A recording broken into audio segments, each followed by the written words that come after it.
Still under the red flag at New Hampshire while NASCAR cleans the track after the caution came out for several cars being involved in two separate incidents on the same lap. Michael Waltrip was involved in one of those with Robbie Gordon. We have heard Robbie's side of the story. Benny's going to try and reach Michael again on his radio.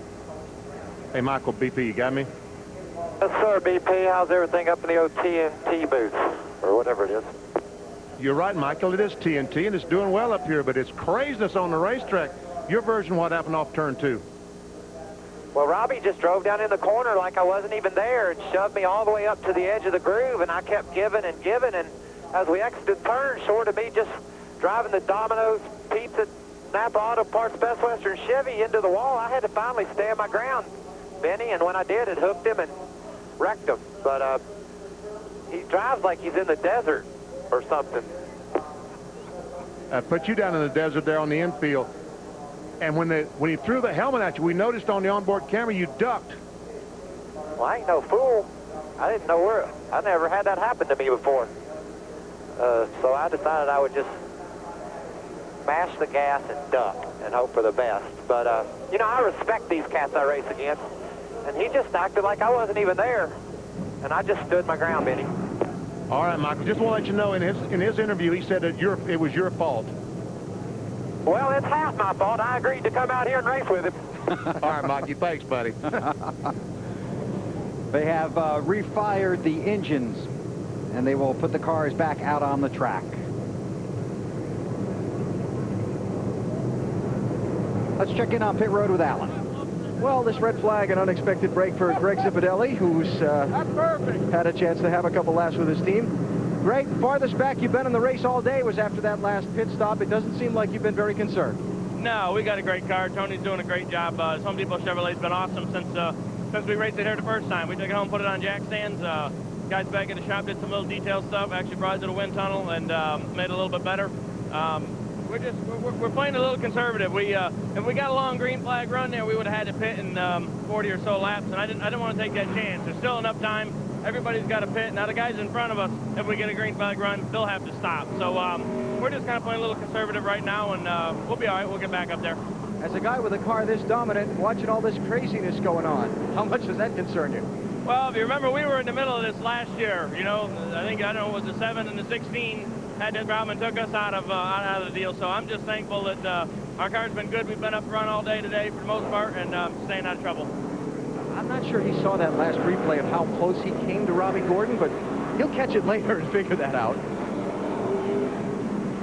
Well, here's what Zippy's talking about. Last year, Greg Biffle gets into the back of Robbie Gordon, who was in the 31 at that time. Gordon came across the radio, said, "I will get him for that." And that's where he got him. He got Biffle in the 16, who was not in the chase. And there's Robbie trying to come after the 15, and right behind the 15, the 20 of Tony Stewart. Yeah, Stewart had to stop, make sure everything was stopped in front of him. And fortunately for those cars, they're only running 50 miles per hour under caution flag speed.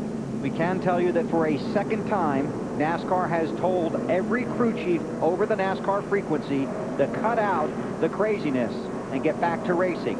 Anyone that doesn't follow that edict could find themselves on the bench, on the truck for the rest of this race, maybe next race, and maybe longer.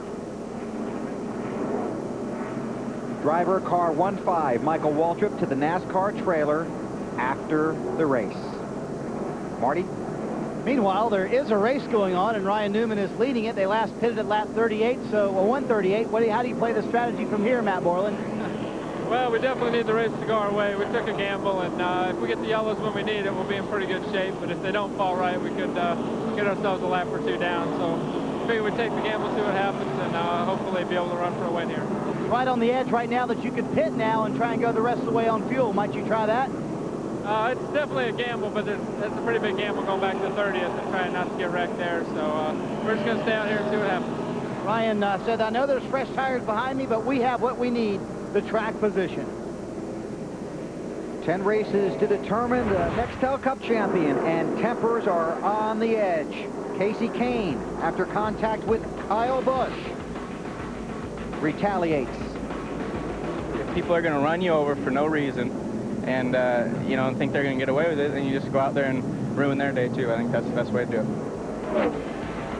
Robbie Gordon after contact with Michael Waltrip. Then the helmet toss. Tony Stewart dodges the helmet. Robbie dodges the traffic.